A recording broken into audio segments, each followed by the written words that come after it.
Yesterday courier private limited. Domestic international cargo உங்கள் இல்லம் தேடி வந்து கொரியர் புக்கிங் டெலிவரி செய்து தரப்படும்.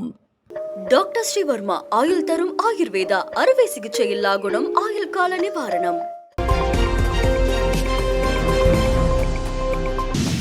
இந்தியாவின் மக்கள் தொகை 146 கோடியே 39 லட்சமாக உள்ளதாக ஐநா சபை கூறியுள்ளது. ஐக்கிய நாடுகள் சபை சார்பில் உலக மக்கள் தொகை பற்றிய விவரங்கள் வெளியிடப்பட்டுள்ளன. இதில் இந்தியாவில் 146 கோடியே 39 லட்சமாக உள்ளதாக தெரிவிக்கப்பட்டுள்ளது. இன்னும் 170 கோடியாக உயரும் என்றும் அதன் பின்பே குறையும் என்றும் தெரிவிக்கப்பட்டுள்ளது. குழந்தை பிறப்பு விகிதம் குறைந்த போதிலும் மக்கள் தொகை அதிகரித்துக் கொண்டே செல்கிறது. சிறார் முதல் இளைஞர் வரையிலான எண்ணிக்கை சதவிகிதம் அதிகமாக உள்ளதாகவும் கல்வி அறிவு அதிகரித்து வருவதாகவும் கூறப்பட்டுள்ளது. சராசரியாக பெண்கள் 2 குழந்தைகளை பெற்றுக் கொள்வதாகவும் உடல்நிலை குறித்த முடிவை சுதந்திரமாக எடுப்பதாகவும் ஐநா சபை தனது அறிக்கையில் தெரிவித்துள்ளது. தேமுதிக பொதுச் செயலாளர் பிரேமலதா இன்று கட்சி நிர்வாகிகளுடன் முதல் ஆலோசனை கூட்டம் நடத்த உள்ளார். தமிழக சட்டப்பேரவை தேர்தலுக்கு இன்னும் 10 மாதங்களே உள்ள நிலையில் அரசியல் கட்சிகள் தேர்தல் பணிகளை முடுக்கிவிட்டுள்ளன. குறிப்பாக கூட்டணி அமைப்பதில் தீவிரமாக ஈடுபட்டுள்ளன. பாஜகவுடன் கூட்டணி அமைத்துள்ள அதிமுக மேலும் சில கட்சிகளை கூட்டணிக்குள் இழுக்கும் நடவடிக்கையில் ஈடுபட்டுள்ளது. எனினும் ராஜ்யசபா சீட் கொடுக்காததால் பிரேமலதா கூட்டணி குறித்த முடிவை அறிவிக்காமல் உள்ளார். இந்த நிலையில் அவர் கட்சி நிர்வாகிகளுடன் இன்று முதல் ஆலோசனை நடத்த உள்ளார். சென்னை கோயம்பேட்டில் உள்ள தனது கட்சி அலுவலகத்தில் இந்த கூட்டம் நடத்த உள்ளார்.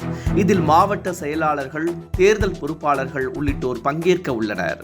வரும் 14ஆம் தேதி வரை இந்த கூட்டம் நடைபெறும் என்றும் கூட்டத்தில் தேர்தல் கூட்டணி குறித்து நிர்வாகிகளிடம் பிரேமலதா கருத்து கேட்க உள்ளதாகவும் கூறப்படுகிறது. கீழடி அகழாய்வு அறிக்கையை இரட்டடிப்பு செய்ய ஒன்றிய பாஜக அரசு முயற்சிப்பதாக மதிமுக பொதுச் செயலாளர் வைகோ கண்டனம் தெரிவித்துள்ளார்.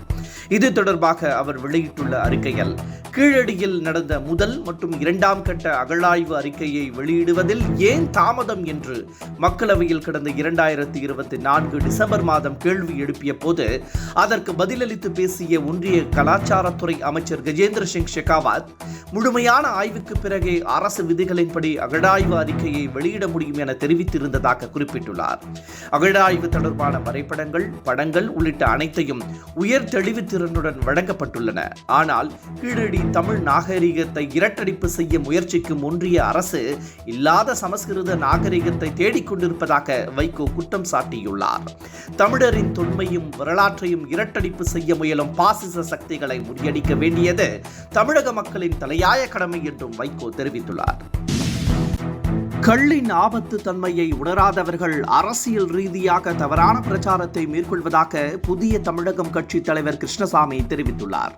இதுகுறித்து அவர் வெளியிட்டுள்ள எக்ஸ் தள பதிவில், கள், சாராயம் அல்லது பீர், பிராந்தி உள்ளிட்ட மதுபானங்கள் எதுவாயினும் உடலுக்கும் உயிருக்கும் ஊறு விளைவிக்க கூடியது என தெரிவித்துள்ளார். திருக்குறளில் கள் உண்ணாமை குறித்து 10 குறள்கள் இயற்றப்பட்டுள்ளன என அவர் சுட்டிக்காட்டியுள்ளார். சட்டவிரோதமாக அதிகாலை 6 மணி முதல் டாஸ்மாக் பார்கள் திறக்கப்படுகிறது என்றும் தமிழ்நாட்டில் 60 லட்சம் பேர் மது பழக்க வழக்கங்களுக்கு ஆட்பட்டு உடல்நலம் பாதிக்கப்பட்டு பெருமளவு உயிரிழப்புகளுக்கு ஆளாவதாகவும் கிருஷ்ணசாமி தெரிவித்துள்ளார். கட்டிட தொழிலாளர்கள், விவசாய தொழிலாளர்கள், தினசரி கூலி தொழிலாளர்கள் என அடிப்படை நடுத்தர வர்க்கத்தினரும் தங்களது தினசரி வருமானத்தில் பெரும் பகுதியை டாஸ்மாக் கடையிலேயே தொலைத்து விடுவதாகவும் குறிப்பிட்டுள்ள அவர், வரும் 15ஆம் தேதி அறிவிக்கப்பட்டுள்ள கள் இறக்கும் போராட்டத்தை தடை செய்ய வேண்டும் என்றும் தமிழகத்தில் பூரண மதுவிலக்கை அமல்படுத்த வேண்டும் என்றும் கேட்டுக் கொண்டுள்ளார். முதலமைச்சர் மு.க. ஸ்டாலின் சேலம் பயணமாக சென்னையில் இருந்து புறப்பட்டு சென்றார். முதலமைச்சர் மு.க. ஸ்டாலின் தொடர்ந்து பல்வேறு மாவட்டங்களில் ஆய்வுப் பணிகளை மேற்கொள்கிறார். அரசின் திட்டங்கள் குறித்து அவர் அதிகாரிகளிடம் ஆலோசனை நடத்துகிறார். அரசின் திட்டங்கள் உரிய நேரத்தில் மக்களுக்கு சென்று செல்லும் வகையில் பணியாற்றும்படி முதல்வர் அறிவுறுத்தி வருகிறார்.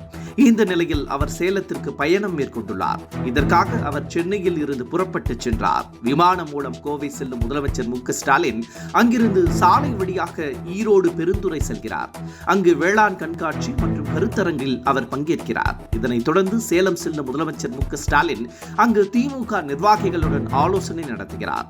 நாளை மேட்டூர் அணையில் இருந்து முதலமைச்சர் தண்ணீர் திறக்கிறார். பாஜகவுடன் திமுக கூட்டணி கட்சி ஒன்று பேச்சுவார்த்தை நடத்தி வருவதாக நயினார் நாகேந்திரன் கூறியிருப்பது பரபரப்பை ஏற்படுத்தியுள்ளது. அதிமுகவுடன் கூட்டணி அமைத்துள்ள பாஜக மேலும் சில கட்சிகளை இழுக்க தீவிர முயற்சி மேற்கொண்டு வருகிறது. இந்த நிலையில் வைகோவிற்கு மாநிலங்களவை சீட் கிடைக்காததால் அக்கட்சி அதிருப்தியில் உள்ளதாகவும், எனவே பாஜகவுடன் பேச்சுவார்த்தை நடத்தி வருவதாகவும் தகவல் வெளியானது. இது குறித்து நயினார் நாகேந்திரனிடம் கேட்கப்பட்டது. அப்போது அவர் திமுக கூட்டணியில் உள்ள ஒரு கட்சி பாஜகவுடன் பேச்சுவார்த்தை நடத்தி வருவதாக கூறிய அவர் அது எந்த கட்சி என கூற மறுத்துவிட்டார். வரும் 2026ஆம் ஆண்டு சட்டமன்ற தேர்தலில் வெற்றி பெற்று இபிஎஸ் தலைமையில் ஆட்சி அமையும் என நயினார் நாகேந்திரன் கூறியுள்ளார். அண்மையில் மதுரை வந்திருந்த அமித்ஷா 2026ஆம் ஆண்டு தமிழகத்தில் கூட்டணி ஆட்சி அமையும் என தெரிவித்திருந்தார். அவரது இந்த பேச்சு அதிமுகவினர் மத்தியில் அதிர்ச்சியை ஏற்படுத்தியிருந்தது. இந்த கருத்தை மறுத்திருந்த அதிமுக தலைவர்கள் தங்கள் கட்சியை தனித்து ஆட்சி அமைக்கும் என கூறியிருந்தனர்.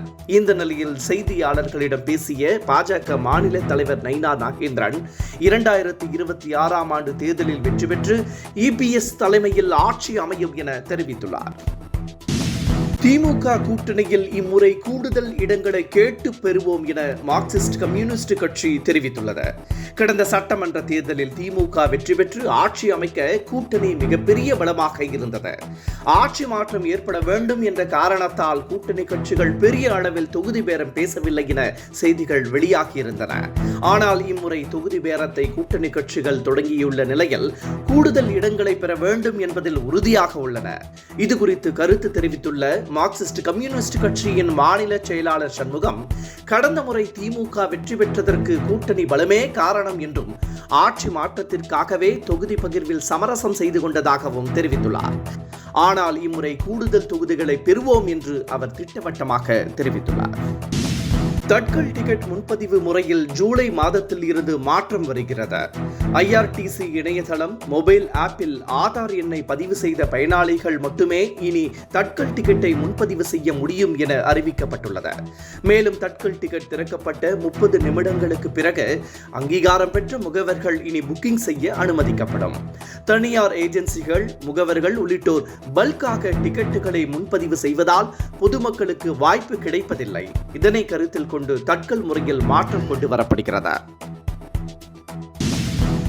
தக் லைஃப் திரைப்படத்தின் வசூல் கடுமையாக அடிவாங்கியுள்ளதால் நடிகர் கமலஹாசன் ஓடிடி வெளியீடு குறித்த முடிவை மாற்றியுள்ளதாக கூறப்படுகிறது. பெரும் எதிர்பார்ப்புக்கிடையே வெளியான தக் லைஃப் திரைப்படத்தின் வசூல் அமோகமாக இருக்கும் என படக்குழு எதிர்பார்த்தது.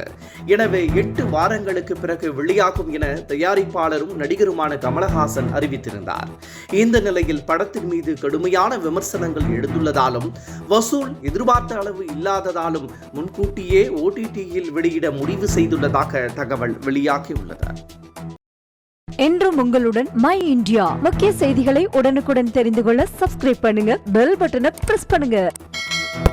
என்றும் உங்களுடன் மை இந்தியா.